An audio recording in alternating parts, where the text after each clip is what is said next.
Sales of flats have halved according to official figures. Campaigners say it's the first proof that fears about dangerous cladding and poor build quality are stalling a whole section of the housing market. The number of flats sold in September, usually the busiest month, fell by nearly half to around 5,900. Those figures are from the Land Registry. Mortgage lenders are now demanding new fire safety forms for flats. Daniel Nill and his partner part-own a flat in East London. He told us he could wait a decade to get a form. One of the reasons that I was selling this property was to have a family. My partner is pregnant. We are living in a one-bedroom flat. To produce the form could have been 10 years. Almost a life. The problem is not about years, but it's about the fact that there is no timeline at all. So basically, at the moment, I'm in a situation where this form has been requested in order to sell the property or even to remortgage the property. And at the moment, I don't have a clue of what's going on and what should I do to move further. That's Daniel Nill speaking to us in the summer. Sebastian O'Kelly is from the housing campaign charity, the Leasehold Knowledge Partnership. Sebastian, hi. What do these figures tell us then, this fall in the sales of flats, about the market for flats at the minute? Well, it's a catastrophic situation for the market in flats, but it also has wide implications for the wider property market as well, because there are property ladders involved here, and people aren't making the steps like your previous caller indicated.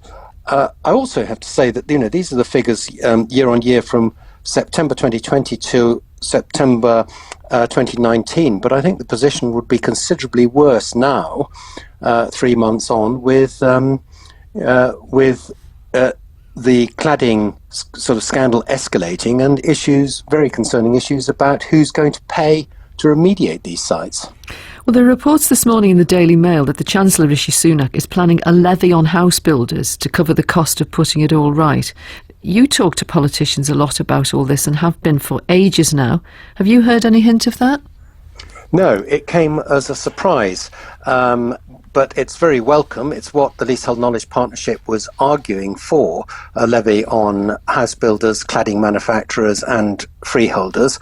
The government has been considering this proposal of forced loans dumped on the leaseholders themselves, with lowering effect on the housing market, because who on earth is going to buy a flat knowing that it has £30,000 loan on it to pay for cladding remediation? This issue is unresolved, incidentally. I mean, they're putting up £2 billion on a levy from house builders, but it's estimated that by the Select Committee this is required to remediate these cladding sites. So it's still a very uncertain situation. Who's going to pay this? So you're saying that some flats now have loans attached to them that will be sold alongside them, loans to pay for the remedial work? Not yet. If that was a proposal, an earlier proposal. Correct. And we've been arguing very strongly that leaseholders should not be paying for this cladding issue. They didn't cause it. They didn't put the cladding on the buildings. The cladding manufacturers' conduct has been absolutely shockingly revealed in the Grenfell inquiry. Why on earth should the innocent consumer pay this bill? Even if there were to be some guarantee from the government to sort all this out, and that is by no means certain, it'd still take years to put right, wouldn't it? It would, but if you can get the cladding remediation funding sorted, then there will be certainty in the market. This is going to be resolved in the next month or so, and we'll know exactly what the government intends to do. But at the moment, their thinking is of a forced loan on leaseholders to some degree, and we don't approve of that. Sebastian O'Kelly from the Leasehold Knowledge Partnership. Thank you. The government told us this morning the situation where people can't sell or remortgage their flats can't be allowed to continue. It says it's working with lenders and surveyors to try to limit the number of flats that are being classed as dangerous and in need of a safety form. They also said they're providing £700,000 to speed up the process and get through the backlog where these forms are genuinely needed.